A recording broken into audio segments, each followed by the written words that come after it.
El Instituto de Educación Superior Tecnológico Público de las Fuerzas Armadas, y en esta oportunidad vamos a dar inicio a la videoconferencia del día de hoy. Nos convoca la unidad didáctica Ingeniería de Requerimientos.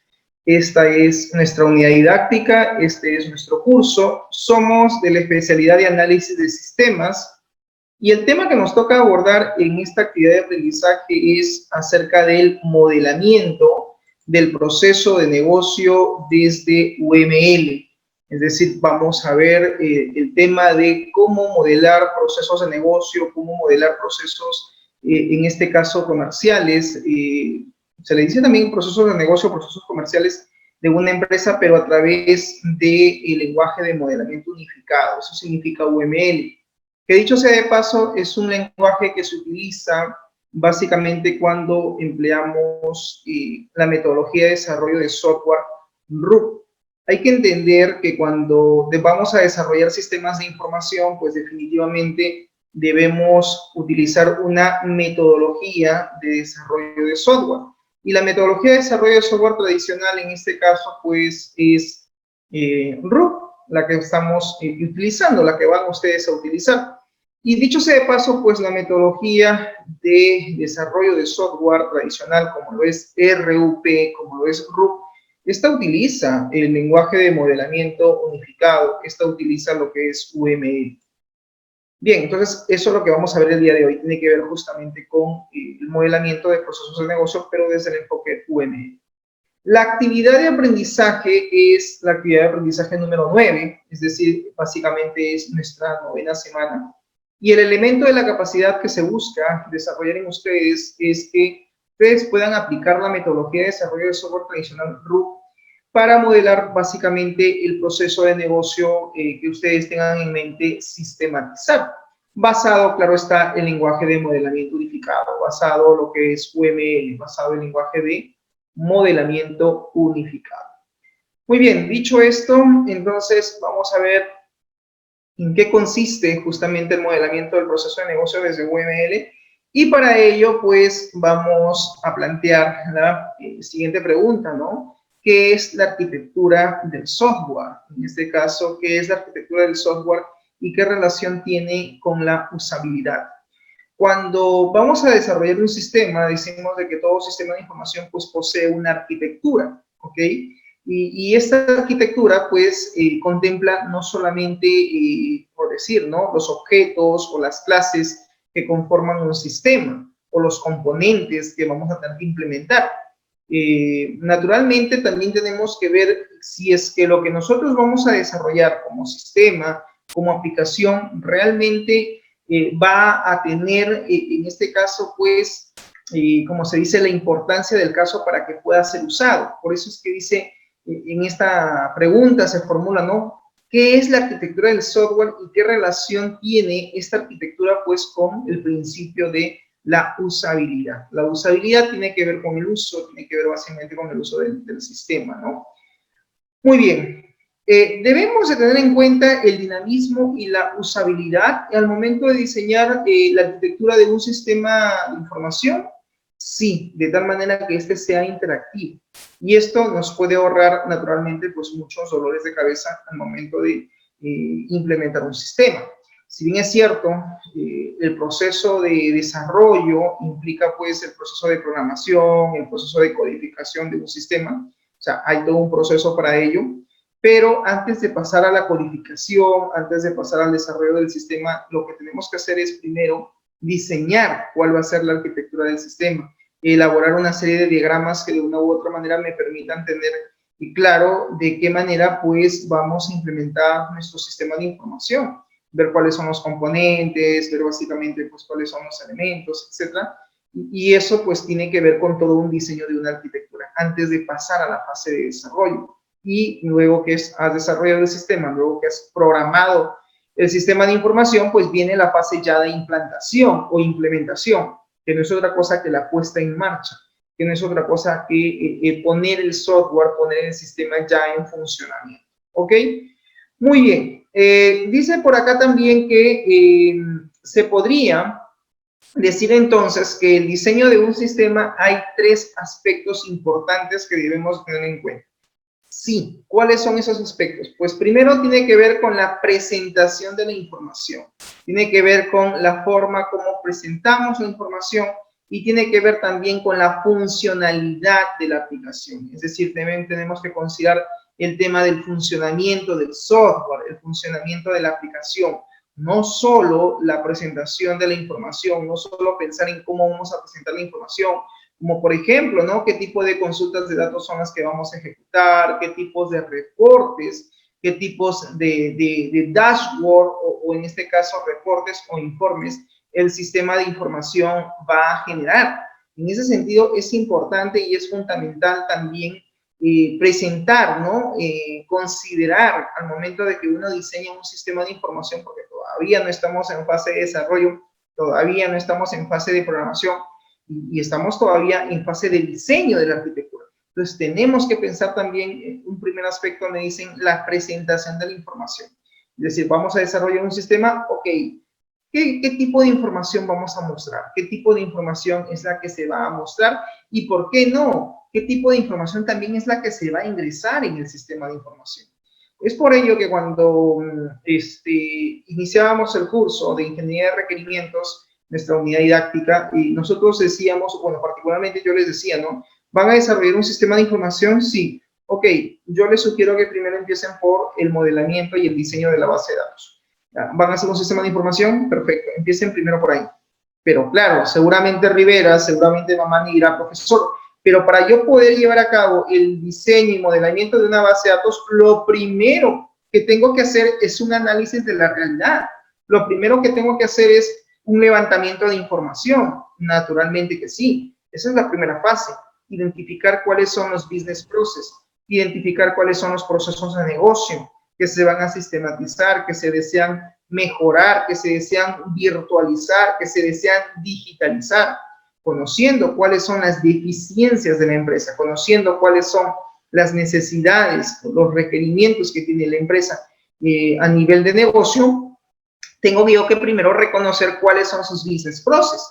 Tengo que primero yo identificar, ver cuáles son sus procesos de negocio que se pretenden sistematizar, que se pretenden virtualizar, producto de que muchos de esos procesos probablemente hoy en día sean deficientes, se realizan de forma manual, es decir, hacen uso probablemente de documentos físicos, de libros, de registros, de hojas de cálculo, etcétera. Si todo es manual, si todo es procedimental, entonces hay una necesidad que es básicamente el de automatizar, el de sistematizar o virtualizar dicho proceso de negocio. Procesos de negocio como por ejemplo, proceso de pedido, proceso de facturación, proceso de pago, proceso de delivery, proceso de compras, proceso de ventas, el proceso, por ejemplo, de contratación de personal, proceso de control de asistencia, proceso de control de almacén, etcétera, etcétera, etcétera. ¿Por qué? Porque una empresa maneja muchos procesos de negocio y lo ideal es que todos esos procesos se encuentren automatizados o sistematizados o virtualizados o digitalizados, si es que quieres tú denominarlo de esa manera. Pero claro, eso nace en función a una necesidad, eso nace en función a un requerimiento. Y estos requerimientos, pues, ¿quiénes nos los van a proporcionar? Nos los van a proporcionar generalmente los stakeholders, nos los van a proporcionar los colaboradores, el personal que opera y trabaja dentro de la empresa. ¿Estamos? Entonces, tú como especialista, lo primero que tienes que hacer es, por lo menos, hacer un reconocimiento de la empresa, ver cuál es su rubro económico, su rubro comercial, qué cosa comercializa, no tan básico. Como por ejemplo, ¿no? De repente, ¿qué comercializa? ¿Comercializa productos o comercializa servicios? De repente esa empresa comercializa productos y servicios. Ok, entonces son dos cosas, productos y servicios. O de repente dicen, no, nosotros no vendemos productos, nosotros solamente comercializamos servicios. Por ejemplo, en el caso de un taller, no sé, de mecánica, donde de repente solamente ofrecen el servicio de reparación de automóviles. De repente es una mecánica donde no solamente reparan automóviles, sino que también venden ciertos productos, ciertas piezas, ciertas autopartes, de repente de automóviles, de acuerdo a marcas, etc. Entonces, es una empresa que comercializa productos y también servicios.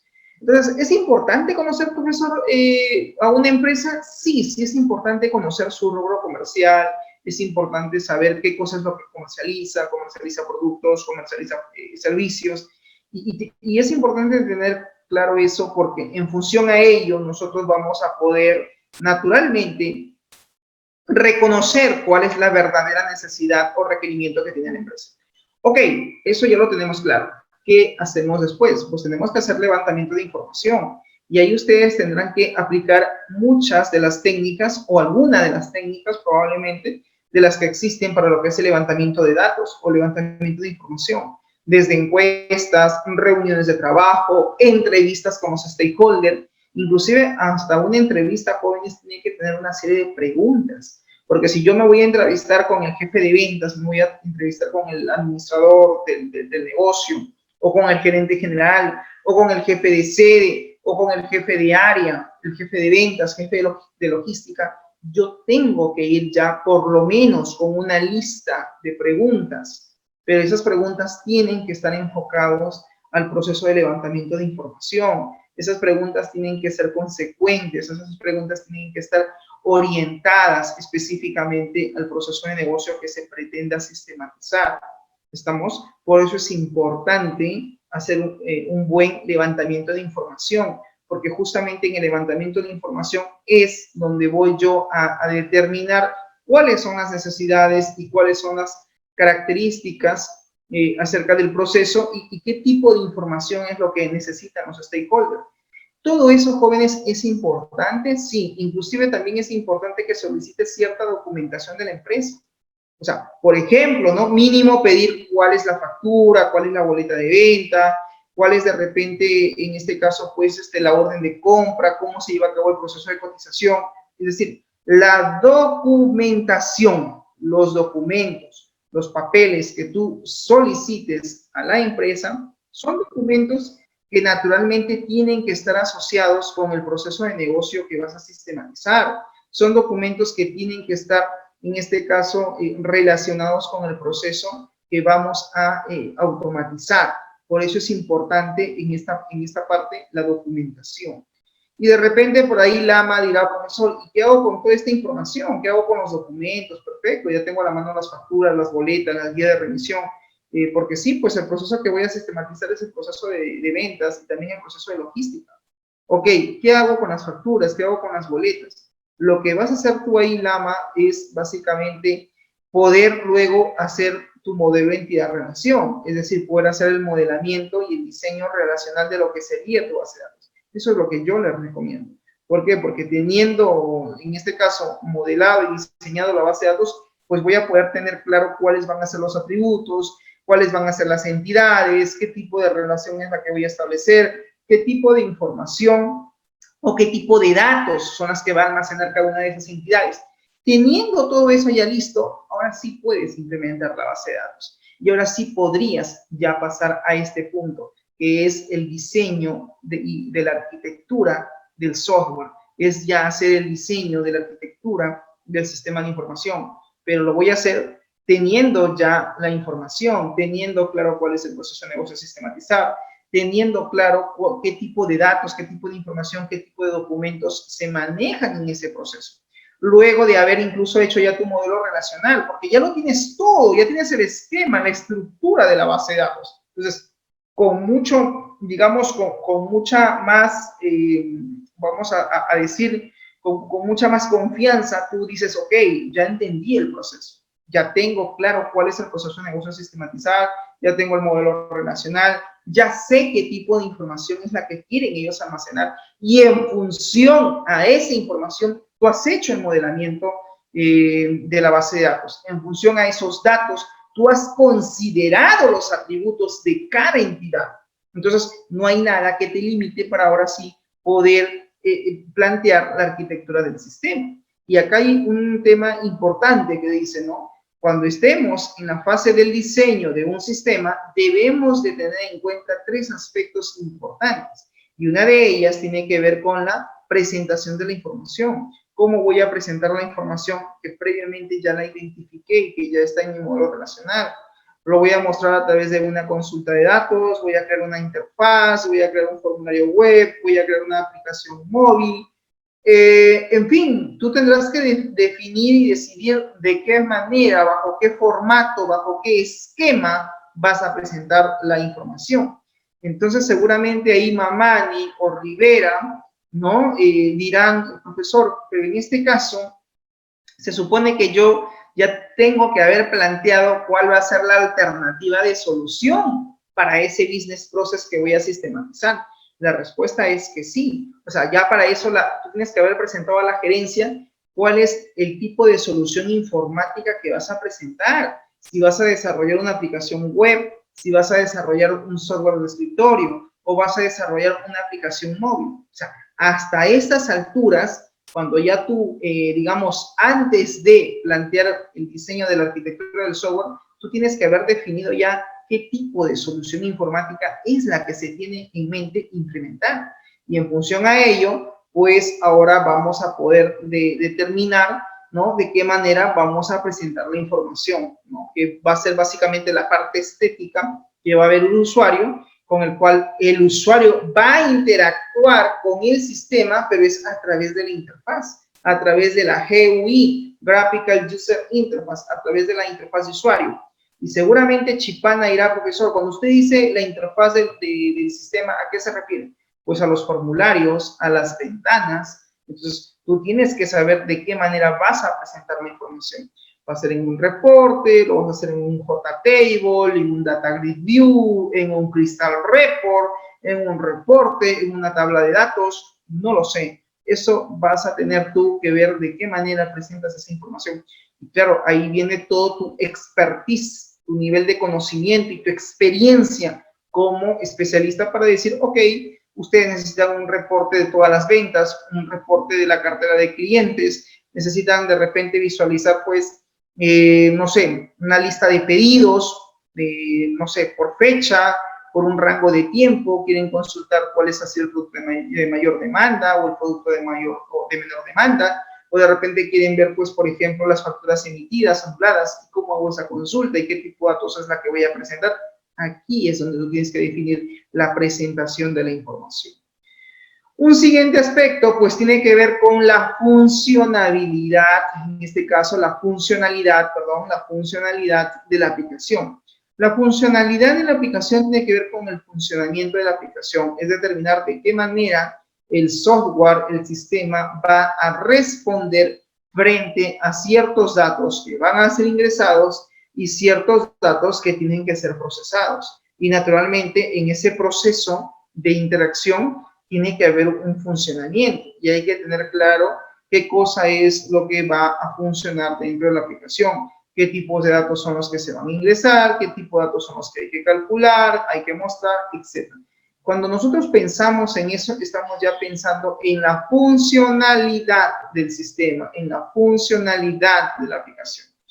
Y luego tenemos como tercer aspecto la arquitectura del software, que es básicamente ya definir cuáles van a ser los componentes, cuáles van a ser los objetos, cuáles van a ser las clases, porque en todo sistema también hay un diagrama de clases que hay que definir y que naturalmente pues tenemos que tener en claro, ¿no?, cuáles van a ser esos elementos que van a conformar este sistema de información, ¿ok?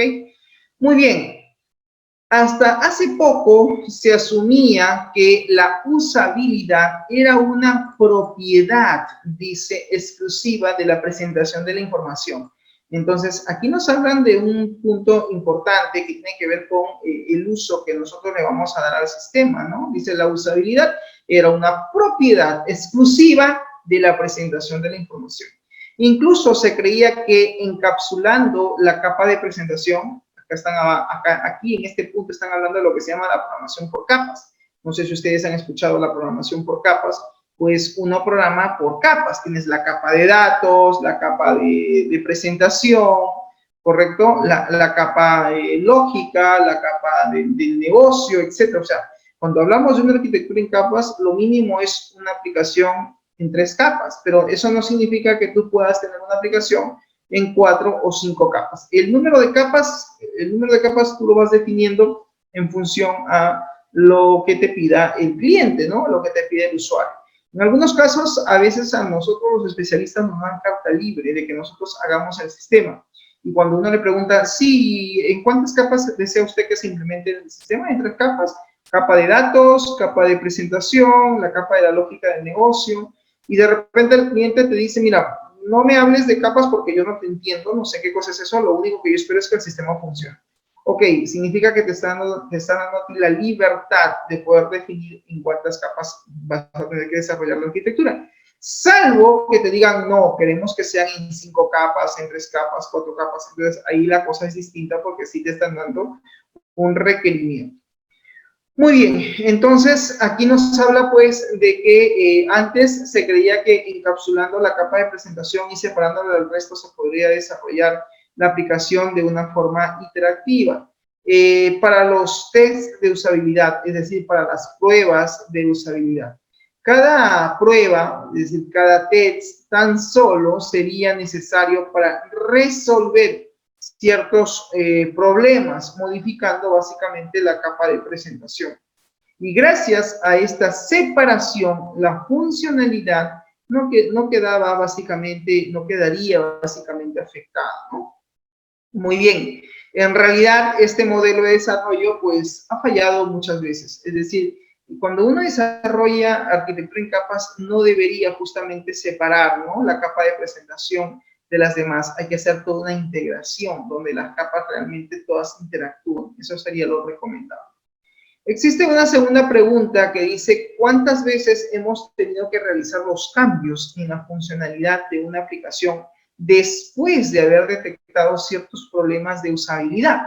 En el modelo conceptual de la usabilidad proveniente del diseño centrado básicamente en el usuario, ¿por qué decimos el diseño centrado en el usuario? Porque jóvenes, cuando uno desarrolla un sistema, lo hace pensando en el usuario, lo hace pensando justamente en él, qué tipo de información es lo que el usuario va a interactuar con el sistema, qué tipo de datos son los que van a ser ingresados, qué datos van a ser procesados o calculados, y en función a ello, pues uno va diseñando el sistema. Entonces, acá nos habla de que el modelo conceptual de la usabilidad proveniente del diseño centrado básicamente en el usuario no está completo sin la idea de la utilidad. ¿Qué se refiere o a qué se refiere, profesor, cuando usted habla de la idea de la utilidad? Es que en realidad, cuando uno desarrolla un sistema, tiene que pensar que ese sistema realmente lo utilicen, lo usen los usuarios y realmente sea provechoso para ellos, y que realmente nuestro sistema pues sea útil. Lo que normalmente entendemos como look and feel, ¿no? Y aquí básicamente me habla de que solamente afectaban en un 40% lo que es la usabilidad. En sus términos más básicos, Look and Feel es un sitio web, ¿no?, el aspecto del sitio básicamente que nosotros vamos a mostrar al usuario, y en él se va a poder determinar cuál es la sensación, cuál es la experiencia que tiene en este caso el usuario, ¿no?, interactuando con este tipo de solución que está bajo el enfoque Look and Feel. Cuando hablamos de look, se define básicamente los siguientes componentes de una página web o de un conjunto de páginas web. El look básicamente es la vista, pues se llama look, el mirar, la presentación, cómo vamos a presentar los datos. Y aquí pues uno de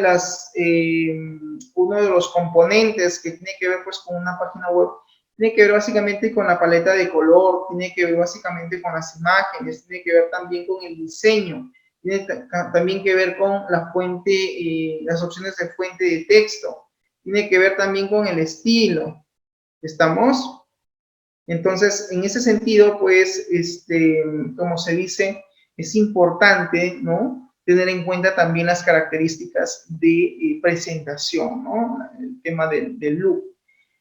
A nivel de feel, determina las siguientes características, como por ejemplo el movimiento y la respuesta de estos componentes dinámicos que puede tener tu solución, como por ejemplo menús desplegables,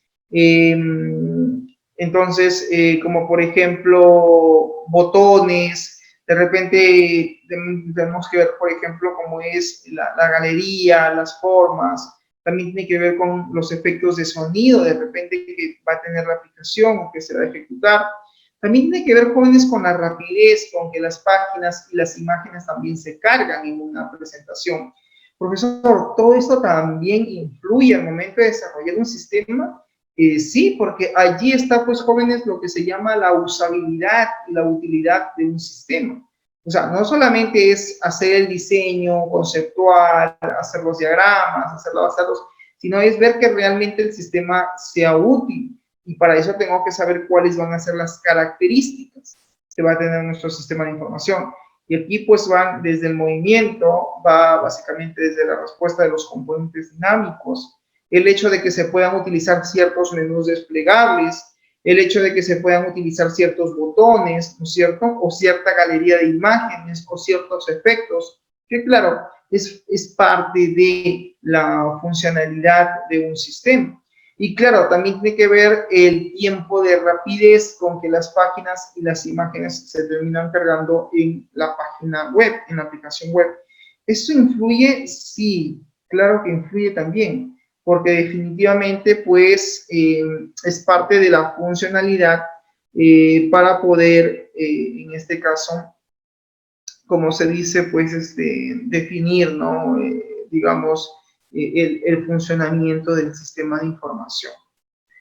Ok, aquí tenemos una imagen interesante. Esto viene a ser un iceberg, ¿sí? Lo encontré en internet, me pareció una forma de poder explicar esto, ¿no? Lo que encontramos en un iceberg generalmente tenemos la parte superior y la parte que está oculta, ¿no es cierto? Entonces, aquí, por ejemplo, mediante este gráfico, podemos en este iceberg verificar tres elementos importantes. Uno de ellos, pues, está el aspecto visual, tiene que ver con el diseño del sistema, etcétera, ¿no? Que es básicamente la parte estética, por así decirlo, de un sistema de información. Y lo segundo son los aspectos interactivos, es decir, son básicamente los datos que se van a interactuar, que se van a procesar dentro de dicho sistema. Ambos aspectos son aspectos externos de interfaz de usuario. Esto viene a ser el look and feel. Mientras que esto básicamente se le da un porcentaje. Como por ejemplo, el tema visual tiene un aspecto de solo el 10%. Y en el caso de la parte interactiva se le da un valor del 70%. Perdón, 30%. Y claro, la diferencia, si nos damos cuenta, pues entre la parte visual y la parte interactiva, pues nos representa un 40% a nivel de funcionalidad del sistema, mientras que un 60% está enfocado al modelo del usuario. Este 60% restante está influenciado básicamente por los objetivos, ¿no? Que el usuario naturalmente pues quiere alcanzar, ¿no? Con la ejecución de sus tareas. En otras palabras, se relaciona el modelo de usuario, es decir, lo que se necesita, con el modelo de objetos, que es básicamente el modelo propio de la interfaz de usuario, ¿no? Que hace referencia pues a lo que se usa. Es decir, uno tiene que ver con lo que realmente se necesita y el otro aspecto tiene que ver con lo que realmente se utiliza o se usa. En ese sentido, ¿no? En el sentido de lo que es la POO, la programación orientada a objetos, esta pues va a incluir, entre otras cosas, objetos y también metáforas de la interfaz. Este modelo de objetos es el que permite al usuario relacionar sus objetivos con la funcionalidad del sistema. Es decir, mediante un modelo de objetos, nosotros podemos permitirle al usuario que relacione ciertos objetos con lo que es la funcionalidad del sistema. Muy bien. Para ello, ¿no? Debemos naturalmente, pues, en este caso, analizar cuáles van a ser los escenarios de interacción, ¿no? Que vamos a ver y naturalmente cuál es la causa que producen que se puedan implementar, ¿no? Los famosos escenarios de iteración. Muy bien. Entonces, tenemos que analizar básicamente estos escenarios de interacción, sí, para poder saber si es que en algún momento hay ciertas cosas que nos han encomendado hacer que de repente no lo vamos a poder realizar. ¿no es cierto? Y para eso, pues, están los itinerarios básicamente del funcionamiento, ¿no? De lo que es, pues, la funcionalidad del sistema, etcétera, ¿no? Entonces, hay que considerar justamente también esos escenarios, ¿no? Y claro, considerando también al usuario, porque finalmente el usuario es quien va a usar la aplicación, ¿no? Y todo esto, pues, ¿influye en el diseño del sistema? Sí, influye de forma directa, más que en el diseño, en la arquitectura del software, en la arquitectura del sistema. Muy bien, ahora veamos lo que es la arquitectura del software y qué cosa es arquitectura del software.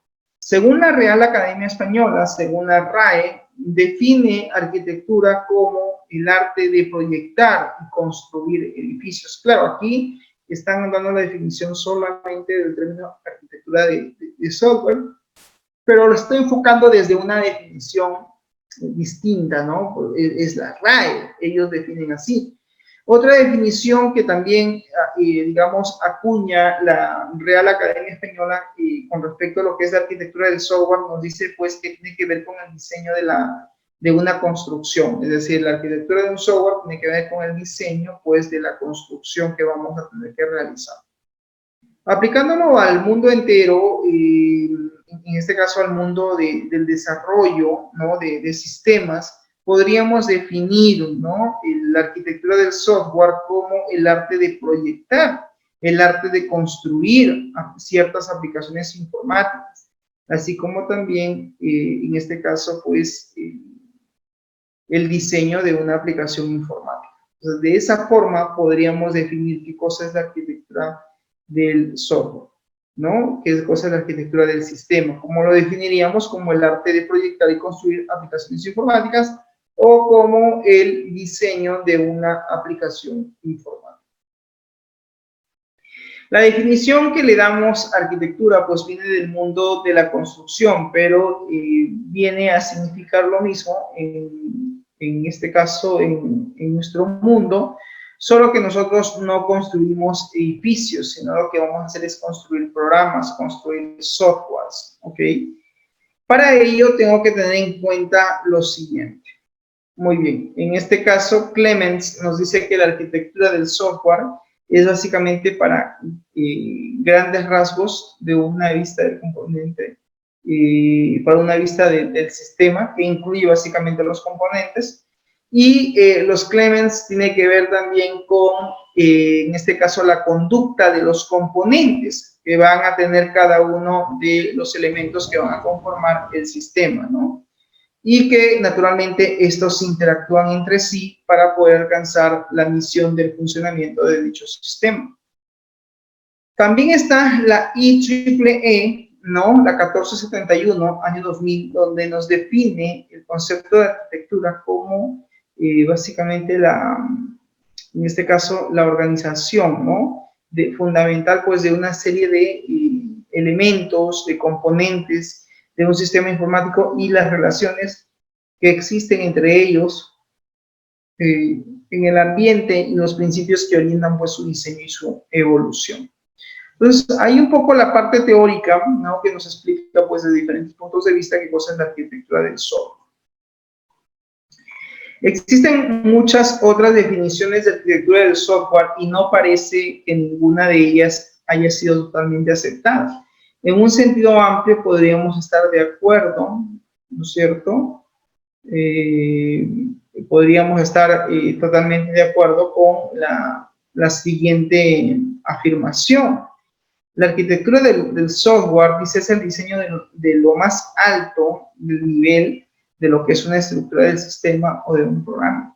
Y claro, la vista es en este caso, en esa proyección, ¿no? De arriba hacia abajo. Para ello, es importante definir que la arquitectura del software pues tiene ciertas responsabilidades, como por ejemplo, ¿no? Dentro de lo que es el diseño de la arquitectura del sistema o del software, debemos de definir los módulos principales. En este caso, definir pues cuáles van a ser los módulos del sistema, qué módulos son los que vamos a implementar, implementar, porque hay gente que también programa de forma modular, y a eso un poco también hacer referencia. Muy bien, por otro lado también tiene que ver con las responsabilidades que van a tener cada uno de esos módulos, y también se debe definir la cantidad que existirá entre dichos módulos, ¿no? Como por ejemplo el control y el flujo, como por ejemplo la secuencia de la información, los protocolos de interacción y comunicación, la aplicación, en este caso, la ubicación, ¿no? La ubicación con el hardware, es decir, en qué dispositivos, qué elementos son los que hay que adquirir, porque seguramente también habrá que tener servidores. En un sistema también contemplamos los servidores de base de datos, servidores de red, el servidor de impresión, un servidor en este caso también de correos electrónicos, etcétera. O sea, hay una serie de equipos, y claro están que esos equipos pues deben de estar, en este caso, ubicados, ¿no?, dentro de la empresa, porque son básicamente hardware, y son los elementos que permiten tener a la empresa en conexión, en conectividad, en red. Muy bien, sigamos. Entonces, una arquitectura de software define básicamente qué cosa. Pues, en este caso, pues lo que define, ¿no? Lo que define a lo que viene a ser, la forma de trabajo de un sistema, pues primero es cómo construir los nuevos módulos, pero también dejar de instruir el tipo de aplicación que, bueno, básicamente le está pidiendo acá el docente, está pidiendo aquí en la definición, ¿no? Qué tipo de, en este caso, de módulos son los que se van a tener que diseñar, que construir, que programar o que implementar. Si mostramos un diseño arquitectónico, por ejemplo, me dice de una iglesia o de un piso, simplemente con la forma de ver el dibujo podemos intuir de qué tipo de edificio se está proyectando. Sí, nosotros como seres humanos, en este caso, de una u otra manera, tenemos la capacidad de poder intuir cosas, ¿no? Y aquí me dice lo siguiente. Acá me dice de que definitivamente, si yo quiero mostrar un diseño arquitectónico o de un edificio o de una casa, ¿no? En este caso de un piso, dice, no, simplemente con ver la forma que tiene dicho lienzo, dicho dibujo, vamos a poder definir, poder intuir qué tipo de edificio está proyectado, ¿no? Básicamente, si hablamos a nivel de, en este caso por decir, de la parte geográfica o geométrica, ¿no? Podemos aquí tener en cuenta, ¿no? Si, por ejemplo, dicho plano de dicha iglesia o casa es de qué estilo, ¿no? Si es español, es del estilo francés, italiano, etcétera, holandés, y eso lo vamos a poder determinar simplemente con ver el bosquejo, ¿no?, de la edificación, porque ahí queda plasmado, ¿no? Es como su, digamos, es como por decir, ¿no? Digamos, el patrón del diseño, o sea, un bosquejo, un diagrama, ¿no? Un plano, como en el caso que nos está hablando acá de un dibujo arquitectónico, ¿no? De una edificación, ¿no? Como por ejemplo una iglesia o una casa, pues solamente con ver el diseño vamos a poder definir, ¿no?, o tener una idea de cuál es la proyección que tiene ese edificio o esa construcción, ¿no? Si tienen, en este caso, digamos, podemos intuir cuántos pisos son los que va a tener dicha edificación, el estilo que tiene, ¿no?, el tipo del diseño, etcétera, ¿no? Son básicamente las características que uno va encontrando a raíz de, en este caso, pues el diseño o el lienzo presentado. Bien, por otro lado, me dice acá lo siguiente. No es lo mismo una aplicación que controla, interesante, un hospital a que una aplicación que controla un cajero automático. Y lo voy a subrayar, ¿no? Me dice, no es lo mismo tener un software, un sistema que administre, que gestione, que controle un hospital o que controle o que gestione un cajero automático. Definitivamente son dos cosas distintas.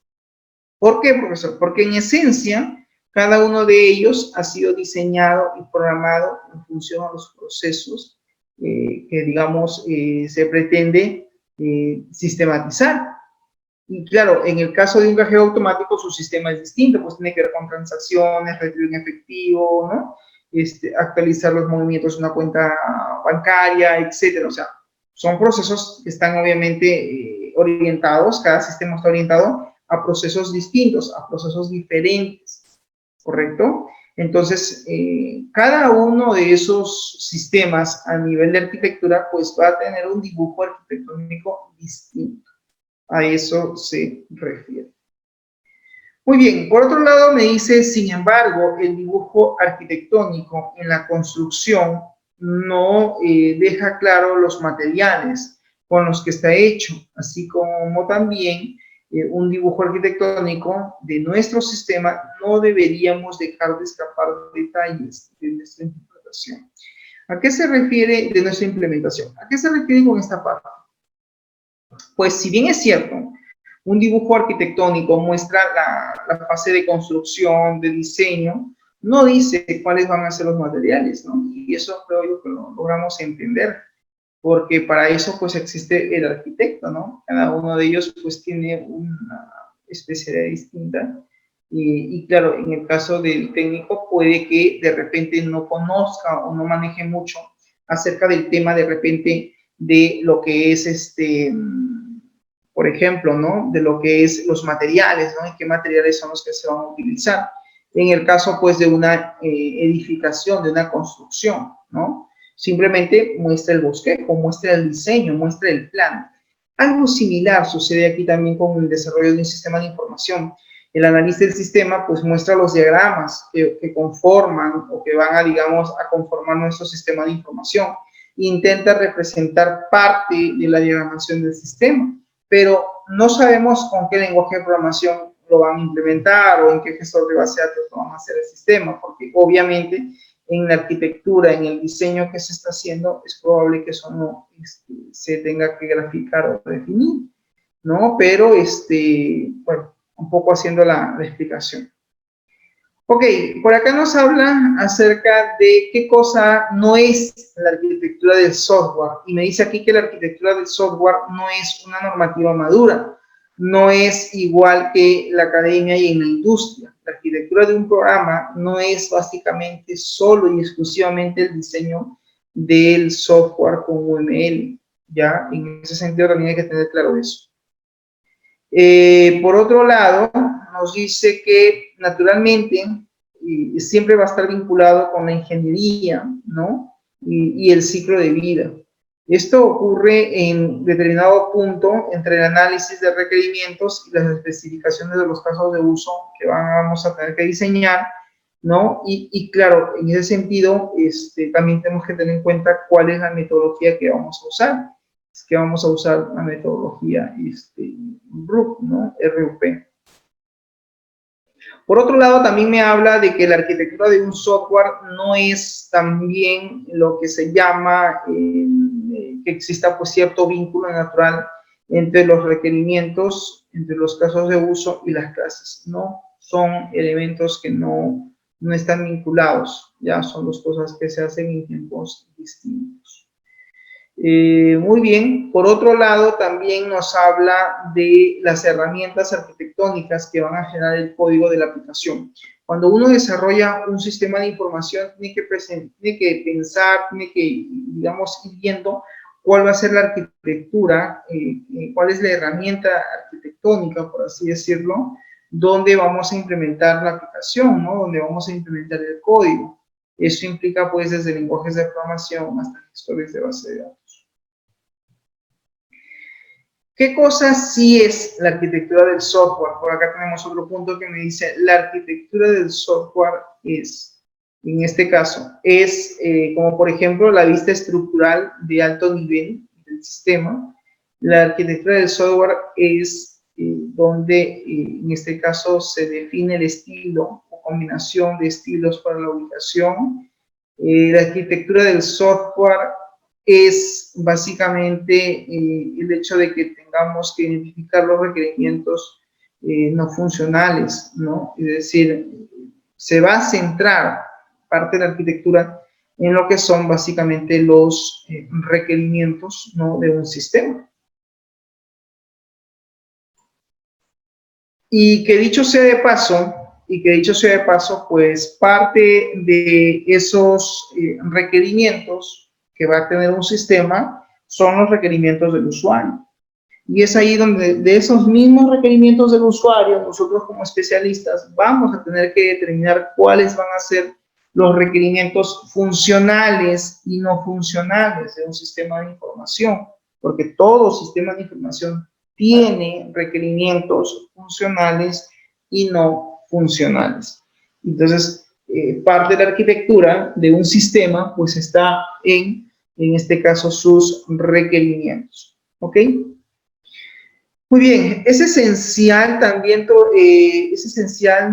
requerimientos, profesor, para lo que es el éxito o fracaso de un proyecto. Sí, o sea, un sistema tiene éxito básicamente porque se cumple con el análisis, se cumple con el diseño, con el modelamiento, dentro de los plazos establecidos, en este caso, por un proyecto. Y si cumplimos con todo eso, cumplimos con la metodología, etcétera, pues vamos a poder, en este caso, tener éxito con la entrega de nuestro proyecto, ¿no? Eso también es importante que lo tengamos claro. A continuación, vamos a pasar a la parte práctica, correcto, que es lo que quería también mostrarles en esta sesión, que tiene que ver básicamente con, por ejemplo, ¿no?, este punto, cuáles son las perspectivas de la arquitectura de un software. Si bien es cierto, hemos dicho que todo sistema de información pues tiene que tener una arquitectura, pero también existe cierta perspectiva, y la perspectiva es básicamente el punto de vista que tiene que tener pues toda arquitectura de software. Y esto va desde, por ejemplo, el negocio, va desde la aplicación, va desde la información y también sobre la tecnología. Cuando hablamos de las perspectivas de la arquitectura del software, una de ellas tiene que ver con el negocio. El negocio es importante conocer cuál es el proceso de negocio, sistematizar, sí, porque aquí vamos a tener que describir cuál va a ser el funcionamiento interno del negocio como tal, de la empresa. Y a nivel de aplicación, pues se debe demostrar las aplicaciones que maneja la organización, la funcionalidad y las relaciones que existan o guardan entre ellos, ¿no? Por otro lado, también está otra perspectiva de la arquitectura de un software, tiene que ver con, en este caso, la información, ¿no? Describe, dice, la información que maneja la organización y cómo es que esta está ligada a ciertos circuitos de trabajo. Por otro lado, también está la tecnología. Una perspectiva de la arquitectura de un programa, de un software, tiene que ver con la tecnología. Y aquí debemos describir la estructura del hardware y del software, de las bases de datos que van a tener que soportar, en este caso, o dar soporte, ¿no? En este caso, para el sistema informático, ¿no? La tecnología es fundamental que decidamos. No solamente desde el software, no solamente desde los programas, sobre qué gestor de base de datos vamos a utilizar, qué lenguaje de programación o qué herramienta de programación vamos a utilizar, sino también tiene que ver con las estructuras, por ejemplo, del hardware, ¿no? De repente definir la red, etcétera, entre otros equipos o recursos tecnológicos que en este caso pueda tener, en este caso la empresa, la organización. Muy bien, veamos ahora algunas reflexiones. Dice lo siguiente: implementar una arquitectura de un sistema nos ayuda a entender mejor de qué trata nuestro programa, de qué trata nuestro software y sobre todo a qué nos centramos, ¿no? Que tiene que ver con el dominio de nuestra aplicación y básicamente pues es el valor real que a fin y al cabo pues es la razón que nos llevan a programar, a digitar, a escribir todo un sistema, ¿no?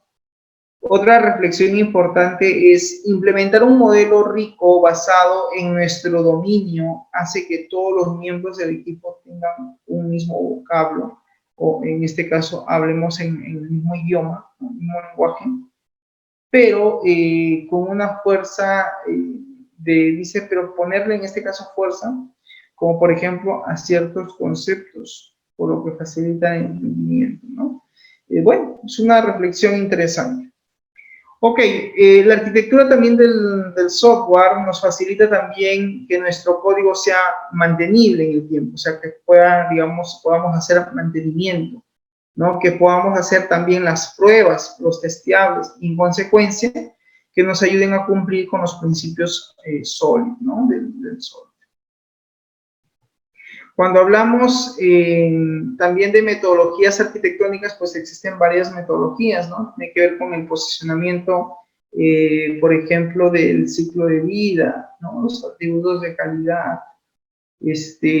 También tiene que ver con, en este caso, las tácticas arquitectónicas que se van a utilizar, ¿no? Si es que se va a utilizar, por ejemplo, el diseño basado en atributos. O sea, hay una gama de metodologías que se adquieren como parte de la arquitectura de un sistema, ¿no? Y que es importante que lo tengamos en claro. Muy bien, ahora vamos a ver el siguiente cuadro que tiene que ver con las vistas y los diagramas de UML. Y para eso hemos dicho que existen tres áreas: el área estructural, el área, en este caso, dinámica, y la gestión del modelo, ¿no? O el modelo la gestión del modelo. O sea, aquí tenemos tres áreas que son fundamentales y que tenemos que reconocer qué vistas, porque todo sistema se maneja por vistas, va a tener, ¿no? Por ejemplo, a nivel estructural, pues está la vista estética, la vista de los casos de uso, la vista de implementación y la vista de, en este caso, la vista de despliegue, ¿no? Bien, ¿cada vista tiene un diagrama? Sí, cada vista tiene un diagrama, efectivamente, como por ejemplo, ¿no? En la vista estática tenemos el diagrama de clases, en la vista de casos de uso están los diagramas de caso de uso, en la vista de implementación están los diagramas de componentes, en la vista de despliegue está el diagrama de despliegue, en la vista de máquina de estados, pues tenemos ahí el diagrama de estados, ¿no? Y mientras que en la vista de actividad también se le conoce como diagrama de actividad. Y está también la vista de interacción, que básicamente en UML se puede esto representar a través de los diagramas a través de los diagramas de secuencia y colaboración de nuestro sistema. Es decir, en Rational Rows, que es básicamente el software, podemos, digamos, definir, pues, ¿no? Parte de los elementos que van a conformar el sistema. En realidad, cada diagrama tiene un propósito, tiene un fin, ¿no? Y en función a cada diagrama, pues, se determina qué es lo que se va a hacer. Como, por ejemplo, es importante también conocer algunos conceptos claves, ¿no? Dentro de lo que es la metodología RUF. Como, por ejemplo, que en el diagrama de clases nosotros vamos a poder crear clases, asociación, generalización, dependencia, ¿no? Y en este caso, hasta la realización del sistema o la interfaz. Entonces, cada diagrama tiene un propósito, eso quiero que tengan ustedes en cuenta. Vamos a pasar rápidamente a lo que es un ejemplo de lo que es un modelado de caso de uso del negocio, el famoso MQ. Y aquí los procesos de negocio analizados son del IPD, es decir, del Instituto Peruano del Deporte. Es una casuística, es un caso. Y aquí, pues, se han identificado dos procesos de negocio. ¿Cuáles son estos? Pues tiene que ver con el proceso de gestión de inscripción de los participantes para el IPD y también tiene que ver con la gestión de la asistencia. Es decir, tenemos que también sistematizar el proceso de la gestión o del control de asistencia. Muy bien, estos procesos han sido elegidos por ser los de mayor importancia, ¿no? Y que donde existen problemas en la gestión para lo que es el IPD. Y en este caso, pues la gestión de estos procesos actualmente se realiza, me dice, de forma manual. Aquí en el enunciado ya me dice cuál es el inconveniente, cuál es la necesidad que existe, ¿no?, en ambos procesos, tanto en el proceso de gestión de inscripción como en el proceso de gestión de asistencia, ¿correcto? Bien, entonces esos dos procesos es donde hay deficiencias porque me dicen que se hacen de forma manual, es decir, no están sistematizados. Por lo tanto, pues toda esa información no se almacena de una forma adecuada, de una forma apropiada, de una forma óptima, lo cual pues hace difícil, ¿no?, la tarea del proceso de inscripción de los participantes y el manejo de su información. Como primer punto de lo que es el modelo de caso de uso del negocio está la descripción de los actores del negocio. ¿Qué significa? Que de los enunciados que ustedes, digamos, logren, por así decirlo, identificar, pues esos procesos que nosotros vamos a lograr identificar tienen que ser probablemente procesos que tengan problemas, procesos donde hayan deficiencias, y se tiene que explicar cada uno de esos procesos en la vida real, sí, para tener una mejor comprensión del mismo, ¿no? Ok, aquí en la descripción de los actores del negocio se han identificado básicamente dos actores. A esto se le llama business actor, se llama básicamente el actor del negocio. Y claro, aquí lo que tenemos es al business actor, como por ejemplo padre o apoderado, ese es el primer actor del negocio, y el segundo pues tiene que ver con el participante. El participante viene a ser el estudiante en realidad, a eso se refiere cuando dice el participante.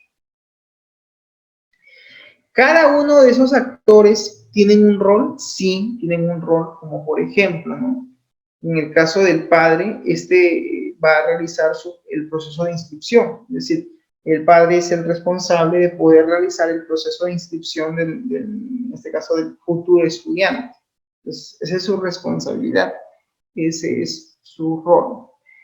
Por ahora, por otro lado, también tenemos al participante, ¿no?, cuyo rol básicamente se da en participar los diferentes, en este caso, talleres, ¿no?, que tiene el IPD y que pone pues a disposición de la ciudadanía.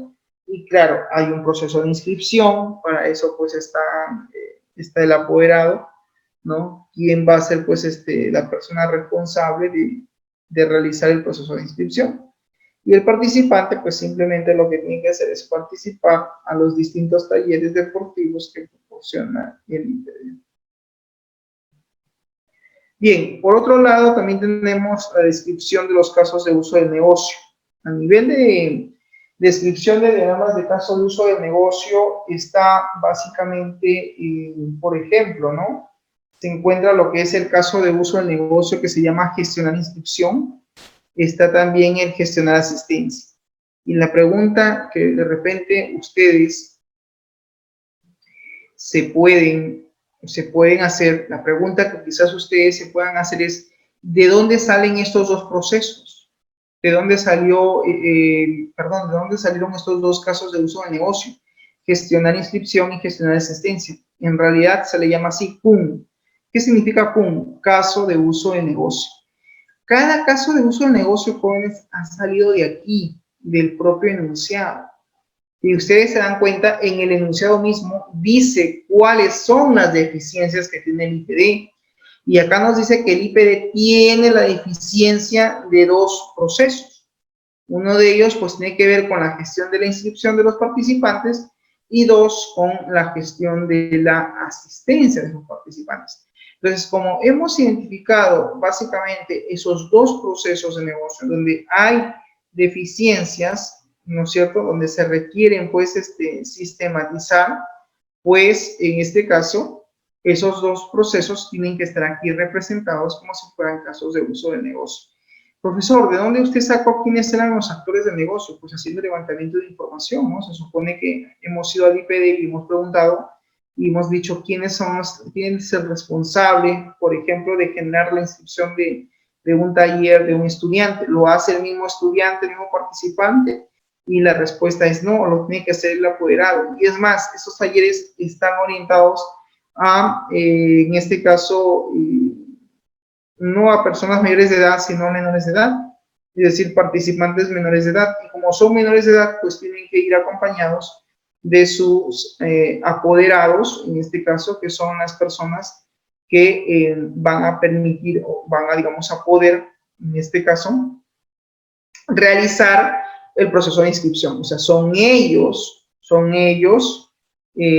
básicamente quienes van a poder, como se dice, digamos, las personas autorizadas de poder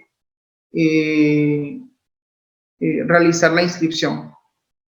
¿Estamos? Ok. Y claro, el otro actor del negocio de ese proceso pues era el participante, porque era la persona que va a asistir a los talleres, y claro, en este caso pues también tiene que estar aquí especificado, ¿ok? Muy bien, hasta aquí, jóvenes, ¿alguna pregunta? ¿Ninguna? Bien, al parecer no hay preguntas, ¿ok? Y bueno, vamos a continuar entonces, al parecer todo está claro. Entonces, cuando hablamos de casos de uso, repito, estos dos casos de uso han salido, sí, efectivamente, pero han salido del propio enunciado, ¿correcto? ¿Qué hace cada uno de ellos? Pues los tengo que describir, sí los tengo que describir. Por ejemplo, ¿en qué consiste el caso de uso? Gestionar inscripción. Este es el caso de uso del negocio que permite registrar al participante en los talleres deportivos del Instituto Peruano de Deporte. Es decir, cuando tú tengas que diseñar un proceso, tienes que especificar cada caso de uso de cada proceso. Y adicionalmente, tú tienes que describir o hacer una pequeña descripción de dicho caso de uso, ¿no? Me dice, ok, el caso de uso del negocio es gestionar inscripción. Perfecto, muy bien. ¿Y en qué consiste? Descríbelo. Entonces acá decimos, ¿no? Bien, el proceso es gestionar inscripción. ¿Representa un caso de uso del negocio? Sí. ¿Y en qué consiste? Entonces acá le digo, en este caso, el caso de uso del negocio, gestionar inscripción, permite registrar al participante en los talleres deportivos del IPD. Bien, ya está. Siguiente, caso de uso, gestionar asistencia. ¿En qué se basa o en qué consiste gestionar la asistencia? En este caso de uso de negocio, ¿no? Gestionar asistencia, se permite llevar un control adecuado de las asistencias de los participantes. En este caso, pues, el caso de uso, gestionar asistencia, permite justamente eso, permite llevar un control de la asistencia de los participantes. Entonces, el proceso de toma de asistencia, el proceso de control de asistencia se va a llevar a cabo, pero dentro de este caso de uso, dentro del caso de uso, gestionar asistencia. Aquí tenemos nuestro diagrama de caso de uso del negocio ya general. Colocamos los actores, en este caso sabemos que son dos. En lo que es Rational Rows, esto se lleva a cabo mediante el diagrama de caso de uso, tiene ese nombre, pero claro, hay que tener en cuenta qué versión estemos utilizando para poder representar los objetos de ese diagrama, ¿no? De caso de uso. En un diagrama de caso de uso voy a encontrar los actores y, dicho sea de paso, los casos de uso del negocio. Muy bien, ¿qué hago en un diagrama de caso de uso del negocio? En un DECUM. En un DECUM tú pones los dos procesos, caso de uso del negocio, gestión de inscripción, y caso de uso del negocio, gestión de asistencia. En este caso, el apoderado es quien va a gestionar la inscripción del participante. Entonces, hay una relación directa entre ambos actores, pero que están enfocados al caso de uso, en este caso, gestionar la inscripción. Y el otro caso de uso del negocio tiene que ver con gestionar la asistencia. Y claro, ¿la asistencia de quién? Del participante. Aquí no lo hemos enlazado, pero podríamos enlazarlo. El caso de uso, gestionar la asistencia del participante. ¿Quién genera la asistencia del participante? Pues lo va a hacer a través del apoderado cuando realice pues la inscripción, ¿no? Luego tenemos el modelado del análisis del negocio. Acá tenemos el famoso MAN. Aquí, ¿qué hacemos? Aquí colocamos los worked actor. Si bien es cierto, estos se llaman business actor, que básicamente son actores del negocio, y estos vendrían a ser los business workers, trabajadores del negocio, ¿ok? Y si te das cuenta, la simbología es distinta, ¿no? Siempre un trabajador o colaborador está dentro de un círculo, como no es el caso de ingeniería de entretenimientos, ¿no? Se va diferente. Entonces, a eso se refiere, ¿no? En un diagrama de caso de uso voy a encontrar no solamente el cliente, o sea, no solamente a los usuarios quienes activan el proceso, como son estos dos, ellos son quienes activan el proceso, sino también están los empleados o los colaboradores. Aquí, por ejemplo, hemos detectado que son dos colaboradores. Uno de ellos es el técnico deportivo y el otro es el promotor. Cuando hablamos del técnico deportivo, pues definitivamente el empleado va a ser el encargado de inscribir al participante. O sea, él como colaborador, él como empleado, él como trabajador, es la persona encargada de hacer la inscripción de los participantes. ¿Para qué? Para poder impartir, ¿no?, las distintas clases de los talleres deportivos y realizar un control también de lo que es la asistencia de los participantes. O sea, él también se encarga de llevar el control de los participantes. Entonces, no solamente es el encargado de hacer la matrícula, sino también de ser el encargado en este caso, del proceso, ¿no? No solo de inscripción, sino también de la asistencia. Me lo dice, lo está describiendo y es importante que lo tengamos claro. El promotor es aquel empleado encargado de realizar, dice, las programaciones de los distintos talleres deportivos, así como también de la designación de los distintos complejos deportivos que existen en la ciudad. Y pues el promotor es quien va a elaborar el horario, él va a elaborar los talleres, en qué frecuencia se van a dictar, qué días se van a dictar, quiénes lo van a dictar. O sea, él se encarga justamente de todo ese proceso, ¿no? De elaborar, de realizar las programaciones de los talleres, no solamente deportivos, sino también él asigna ciertos complejos deportivos que existen en la ciudad, digamos que los distribuye, ¿no? En función a las distintas disciplinas que tiene el IPD, porque no hay que olvidar que el Instituto Peruano del Deporte pues maneja múltiples disciplinas, es decir, ofrecen varios talleres y los hacen por disciplina. Ok, una vez que hemos hecho la descripción de los trabajadores del negocio, tenemos ahora que proceder a hacer la descripción de las entidades del negocio. ¿Qué sucede? Que en todo proceso de negocio están también lo que se llaman pues las entidades. O sea, no solamente están los actores, ¿no?, o usuarios, sino que también están, en este caso, los objetos o las entidades que forman parte del negocio. Nosotros le llamamos business entity, significan entidades del negocio.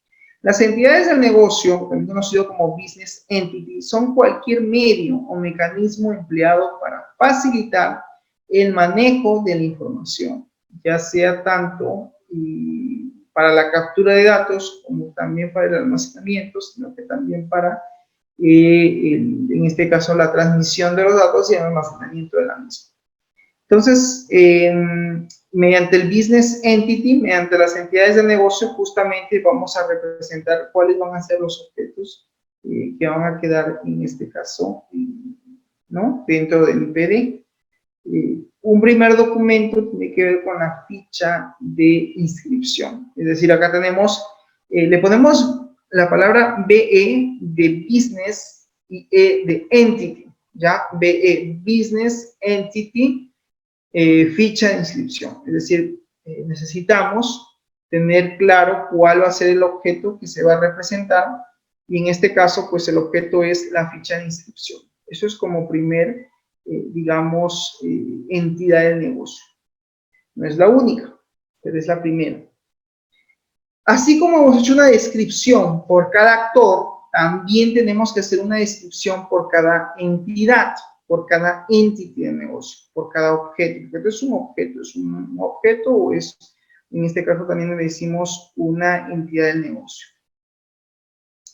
Y la ficha de inscripción, dice, es el documento elaborado por el Instituto Peruano del Deporte, en el cual se va a registrar los datos del participante que, dicho sea de paso, va a participar en alguno de los talleres polideportivos. ¿Ya?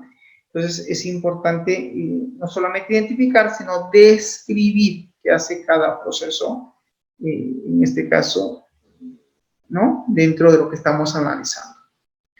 También existen otros 3 objetos que se han detectado en este análisis que se está haciendo a nivel de business entity, a nivel de entidades del negocio, y uno de ellos tiene que ver con la declaración jurada. Pues la declaración jurada, ¿qué cosa es? Es un documento proporcionado por la institución, en el cual pues se va a dar, en este caso, la veracidad, ¿correcto? La veracidad de, básicamente, de la persona que está emitiendo, que está registrando su, en este caso, declaración jurada. Y tiene la característica de ser un documento fiel, que se ajusta a la verdad y que está bajo juramento ante las respectivas autoridades administrativas o judiciales, ¿no? Y el cual pues debe ser firmado por el apoderado, en este caso por el padre, ¿no? Para lo que es este business entity. Muy bien, en cuanto al carnet, ese es otro ejemplo, es otro business entity. El carnet, pues es un documento elaborado y entregado por el IPD, es decir, el Instituto Peruano del Deporte es quien genera el carnet, que se supone se genera después de haber hecho ya la inscripción, se le entrega el carnet al participante, ¿no? ¿Y para qué? Para que él pueda acceder pues a los distintos talleres y pueda identificarse como estudiante o como participante de dicho taller deportivo. Es decir, el carnet va a ser un objeto que siempre va a aportar el participante cada vez que visita las instalaciones del IPD. Existe otro objeto que tiene que ver con el DNI. ¿Y qué cosa es el DNI? Pues es el Documento Nacional de Identidad, que va a servir para identificar a cada una de las personas, ¿no es cierto?, que existen dentro del territorio peruano, en este caso dentro de la República del Perú. Y va a ser requerido, ¿no?, para el padre o el apoderado cada vez que éste necesite inscribir algún taller a su participante. Es decir, sí o sí tenemos que considerar el documento nacional de identidad también como un objeto. ¿Por qué? ¿Por qué objeto, profesor? Porque son cosas, son documentos. El DNI es un documento, el carnet es un documento, la declaración jurada también es un documento, por lo tanto es una entidad. Y nosotros le decimos acá entidad del negocio, que significa business entity, ya, no se olviden de eso. Todo documento, todo objeto que manejes en tu proceso, de repente factura, boleta, no sé, CARDEX, que son documentos físicos, pues deberían estar aquí representados, ¿no? Muy bien, ahora nos toca hacer una descripción, ¿no?, del caso de uso de negocio. En este caso se llama CUN, gestionar inscripción. Y este formato es importante que se elabore antes de hacer todo un diseño de un sistema. Vamos a ver de qué trata y qué elementos vamos a encontrar, por decir aquí, en este proceso. Primero colocamos cuál es el proceso de negocio. El proceso de negocio se llama gestionar inscripción. ¿Okay? 2, tiene que ver básicamente con la pregunta que ustedes... tiene que ver básicamente el punto 2, el objetivo, tiene que ver, perdón, con la intención del proceso. O sea, ¿cuál es el objetivo? ¿Cuál es la finalidad de gestionar una inscripción? Pues en este caso gestionar el registro también del participante sobre algún taller deportivo. O sea, esa es la finalidad del caso de uso. El proceso se llama gestionar inscripción, pero tiene una finalidad. ¿Cuál es la finalidad? Gestionar el registro del participante en algún taller deportivo. Lo tienes que especificar, lo tienes que especificar en ese formato.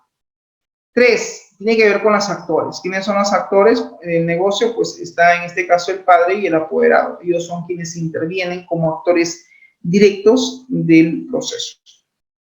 Luego están los actores trabajadores, lo que yo te decía, los worker business o business worker.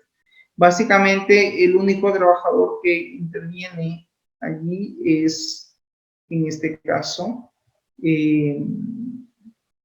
en este caso, pues el trabajador es el técnico deportivo.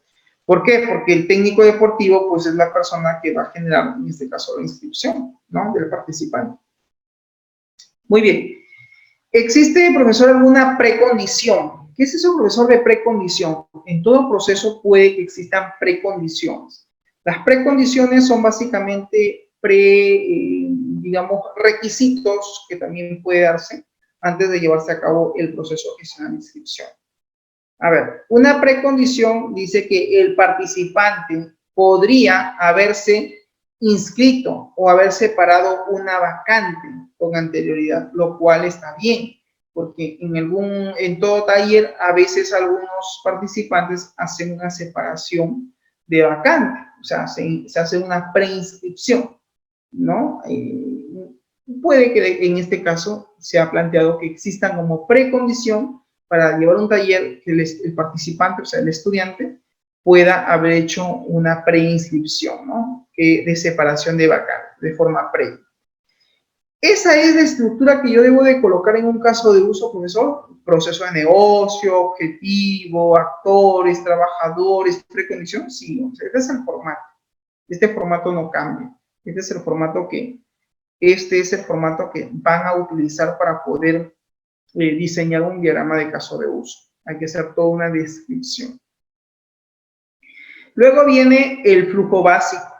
Y este flujo básico no es otra cosa que ya la secuencia de cómo es que actúa todo el proceso. ¿Por qué creen que yo les decía hagan levantamiento de información? Porque en el levantamiento de información es donde tú vas a conocer todos los detalles de qué cosas se hacen o qué cosas realiza cada actor, ¿no? Si es el actor, el business actor, o es el worker, ¿no? El trabajador quien interactúa. Y aquí básicamente se va a describir la interacción. Por ejemplo, dice, paso número 1. En el caso de uso, comienza cuando el padre o apoderado se acerca al complejo deportivo. Por ahí inicia. 2. El padre o apoderado solicita, dice, una inscripción.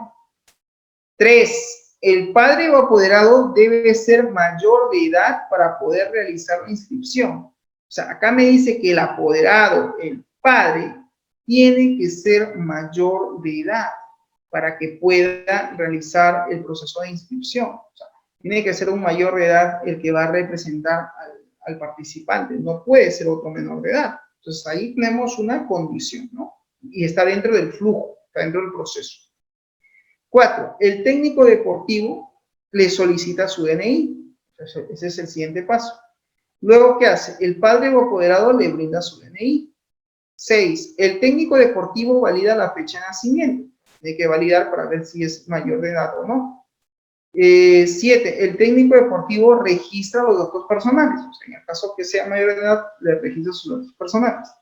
8. El técnico deportivo le solicita ahora el DNI del participante. O sea, recién va a verificar quién es el participante. Primero ha estado verificando al apoderado.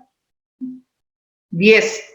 El técnico deportivo verifica la fecha de nacimiento del participante y si es que tiene algún vínculo o algún parentesco con el apoderado.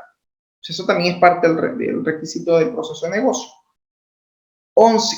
El técnico deportivo registra los datos personales del participante. 12. El técnico deportivo le pregunta a qué disciplina se desea inscribir. ¿A qué disciplina se va a inscribir el participante? 13. El padre o apoderado le informa, en este caso, la disciplina en la que el participante va a funcionar. En este caso, va a participar, ¿no? Siguiente.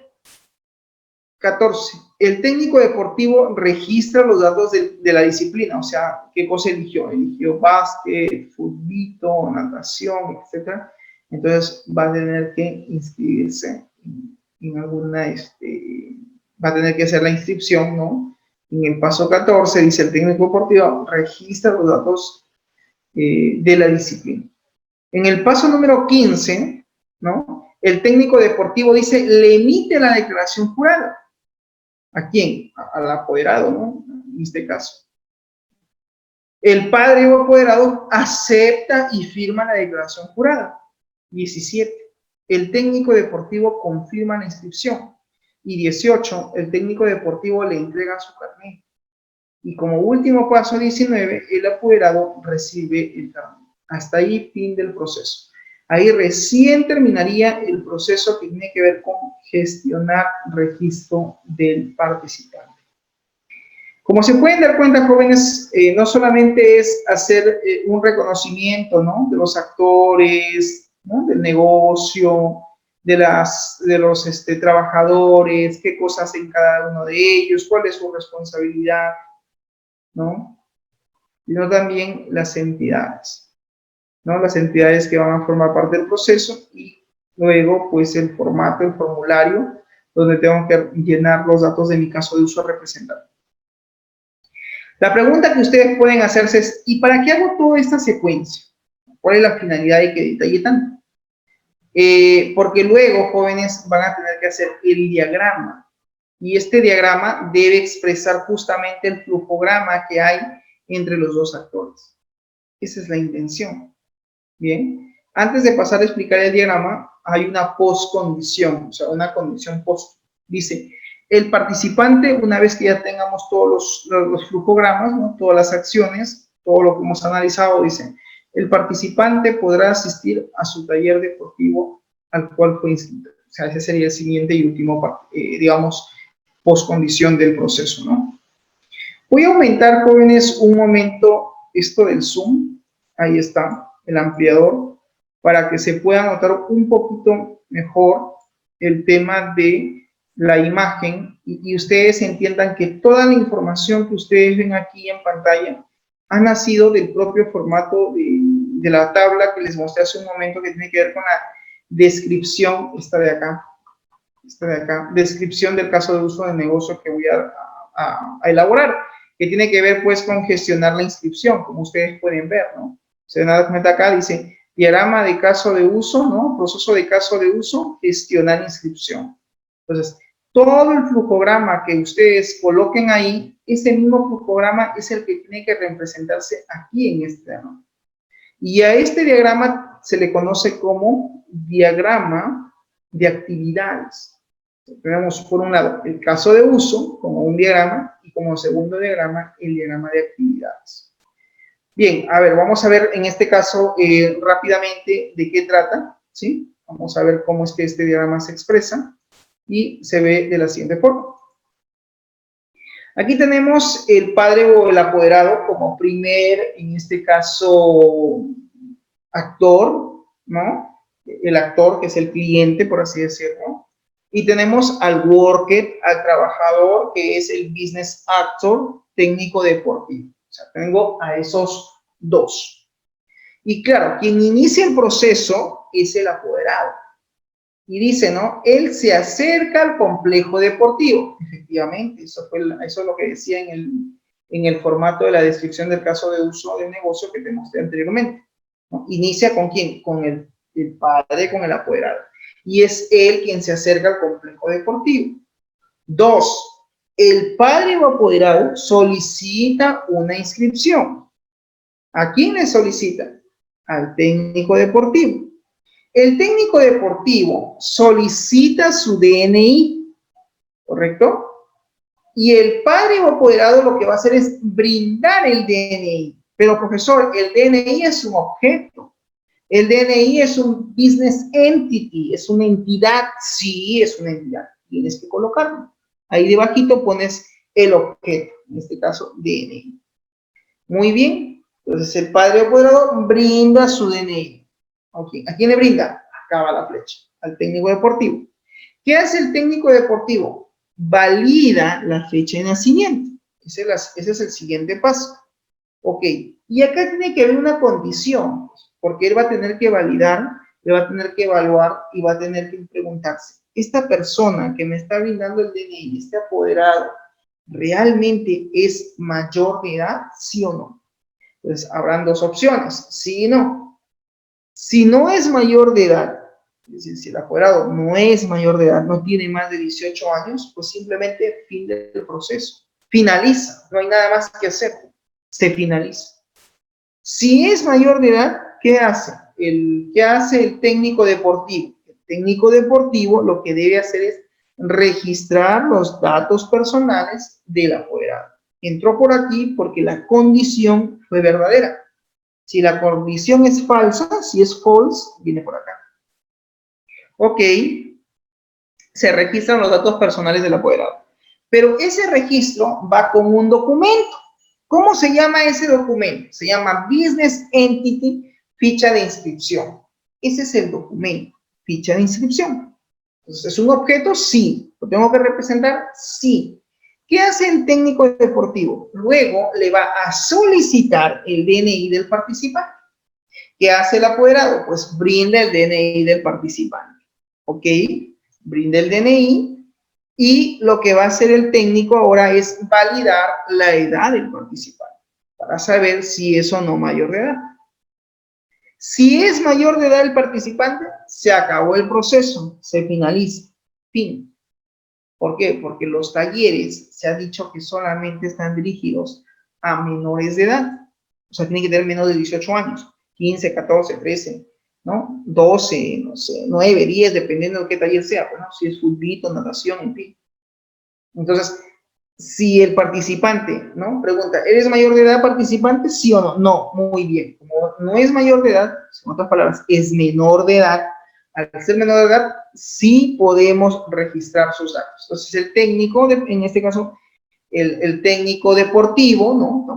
Estamos en este carril, estamos dentro de las acciones que hace el técnico deportivo. Entonces, ¿él qué va a hacer? Lo que va a hacer él es ingresar los datos del participante. Y él pregunta, ¿no? Le pregunta por qué disciplina, le pregunta cuál es la disciplina en la cual el participante quiere, ¿no? Dicho sea de paso, valga la redundancia, ¿no? Quiere participar. O sea, va a preguntar, ¿a qué disciplina va usted? ¿Cuál es la disciplina en la cual usted quiere participar? Entonces, ¿quién le brinda esa información? El apoderado.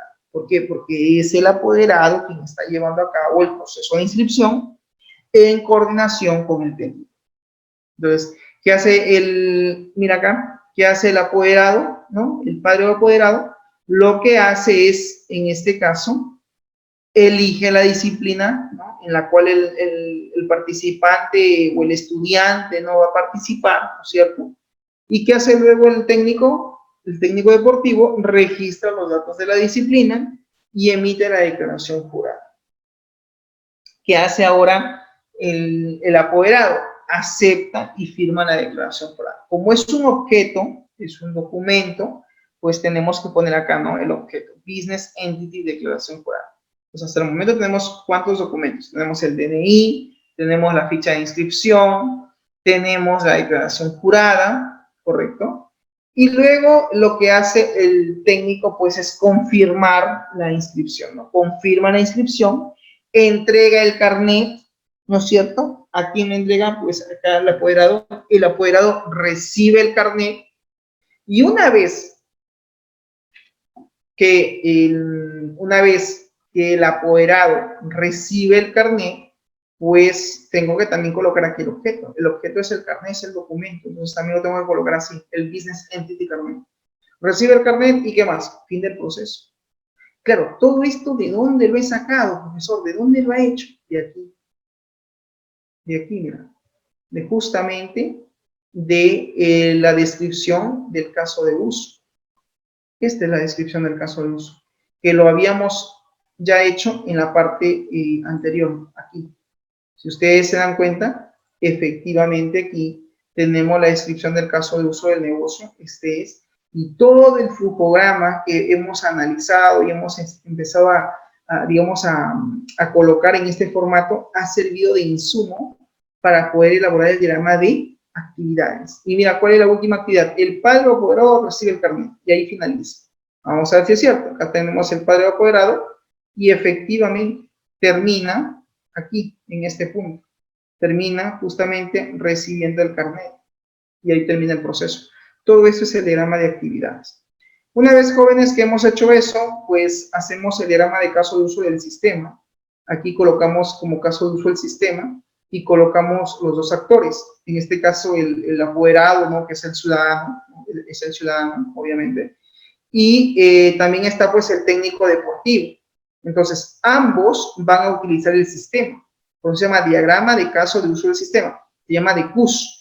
Y en este caso, aquí el ciudadano pues va a tener acceso a ciertas opciones, como por ejemplo el hecho de que pueda consultar ciertas disciplinas, pueda consultar los complejos que están disponibles, ¿no? Eso también lo tiene que mostrar el sistema. Va a poder también consultar las programaciones que hay, de qué talleres hay, ¿no? Primero las disciplinas, ¿no? Natación, deporte, fútbol, vóley, etcétera. ¿Qué complejos, no? Las sedes, dónde están los complejos deportivos disponibles. Y también va a poder consultar mediante el sistema las programaciones de estos talleres. En qué mes, en qué semana, en qué número de día, en qué fecha se van a dar. Entonces, tiene que haber también una interfaz donde el ciudadano pueda consultar las programaciones justamente de los talleres. Y luego, pues, también puede el ciudadano, mediante la aplicación, hacer su preinscripción. La preinscripción es como una separación de vacante, para que se entienda. ¿Y qué hace el técnico deportivo? Pues simplemente va a hacer es confirmar la preinscripción cuando ya el ciudadano, pues, no se vaya de forma física al IPD, Instituto Peruano de Deporte, y le lleve pues toda la información, ¿no? Los DNIs, firme la declaración jurada, etcétera, ¿no? Y claro, una vez que se realice el proceso ya de la inscripción, pues el técnico lo que va a poder hacer es registrar la asistencia finalmente cuando ya el participante asista a clases. Como siguiente paso, tenemos la especificación del caso de uso del sistema, que claro está, también tiene que estar descrito. Y aquí tenemos una primera descripción, dice, el caso de uso permite al ciudadano o al técnico deportivo ingresar al aplicativo. Se están haciendo la descripción del caso de uso, ingresar al sistema. ¿Cuál es? Este de acá. De este están hablando, ingresar al sistema. Y tiene que tener su descripción, ¿no? Por eso está acá. Acá con su código, ingresar al sistema, es este caso de uso. Tiene que describirse. ¿Quiénes son los actores? Ciudadano y técnico deportivo. Ahí está. Pues son los actores, ciudadano y técnico deportivo. Los eventos. ¿Cuáles son los eventos? ¿No? Porque existen eventos, ¿no?, a nivel básico, ¿no?, que tienen que realizar, y a nivel alternativo. Eso se hace mediante un flujo. Bien, en el flujo básico dice, en el caso de uso comienza cuando el técnico deportivo ingresa su usuario y contraseña, y en el caso de uso del ciudadano no se le pedirá usuario y contraseña, simplemente entra y consulta, no tiene que haber logueo, no tiene que haber inicio de sesión.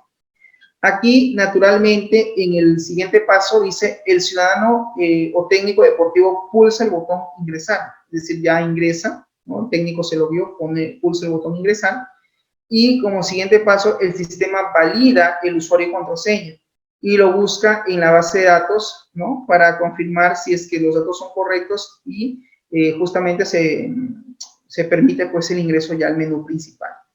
Como flujo alternativo, ¿no?, tenemos también lo que es el usuario y contraseña si en el caso que no fueran correctos, ¿no? En el punto 3.1.3, o sea, están hablando de este de aquí, de acá, en el caso que el usuario y la contraseña no sean correctos, está haciendo esa referencia con el código, dice, el sistema no encuentra el usuario o la contraseña, lo que significa que es incorrecto. ¿Qué debe de hacer el sistema? Mostrar un mensaje de error, ¿no?, que le diga al usuario, pues hay un error en tu contraseña, o hay un error en tu usuario, etc. Entonces tiene que haber ahí una validación. Eso se llama flujo alternativo, en el caso que no sean los datos correctos. En el siguiente paso, como precondiciones, el técnico deportivo debe estar registrado en la base de datos. Obviamente, es una precondición para el sistema. Tiene que, los datos del técnico deportivo están registrados para que pueda funcionar la aplicación, ¿no? Pueda tener acceso a la aplicación. Si no está registrado, pues, ¿qué cosa va a validar? ¿Qué usuario y qué contraseña va a validar? Ninguno. Como postcondición, el ciudadano o el técnico deportivo ingresa al menú principal correspondiente. O sea, sí, una vez que ya se da todo está ok, la siguiente condición es que el ciudadano y el técnico pues ingresen a los menús correspondientes. Y como requerimientos especiales, el servidor de aplicativo debe de estar activo. Finalmente se tienen los prototipos, y los prototipos jóvenes son estos. Los prototipos ya son las interfaces. Este sistema se va a hacer mediante una app móvil, y hay dos opciones, ¿no? Tiene el ciudadano y el profesor o el técnico, ¿no? Y el botón ingresar, ¿no? En el caso del ciudadano, no hay un logueo, de frente hace clic en la opción ciudadano, ingresar, ingresa. En el caso que fuera el profesor, el técnico deportivo, pone su usuario, su contraseña, hace clic en iniciar o ingresar, ¿no? Y luego, pues, si es que los datos no fueran correctos, es decir, si los datos no son los adecuados, son correctos, definitivamente lo que va a suceder es de que debe salir que los datos son incorrectos, o sea, que la contraseña es incorrecta. En ese sentido, jóvenes, una vez que se ingresa su usuario y contraseña, pues ingresa el profesor, si son correctos y no hay ningún problema, este mensaje no se mostrará, ¿no? Si en caso no son correctos, pues sí debe mostrarse ese mensaje. Y bien, hasta ahí tenemos entonces el modelamiento de este proceso. El material jóvenes se encuentra en la plataforma del aula virtual, revísenlo a detalle. Yo he tratado de explicarles lo más detallado posible del proceso, pero les sugiero que lo revisen para que ustedes tengan una mejor comprensión del mismo. Traten de revisar el material y puedan entender el proceso. Bien, no sé si hasta aquí habrá alguna otra pregunta o consulta por parte de ustedes. ¿Preguntas? ¿Ninguna? Bien, en todo caso, se les agradece su participación y eso sería todo conmigo por ahora y nos vemos la próxima semana. Que tengan un buen fin de semana. Nos vemos, cuídense. Chau, chau. Ya, profe, chao, cuídese. Nos vemos, hasta luego. Cuídense.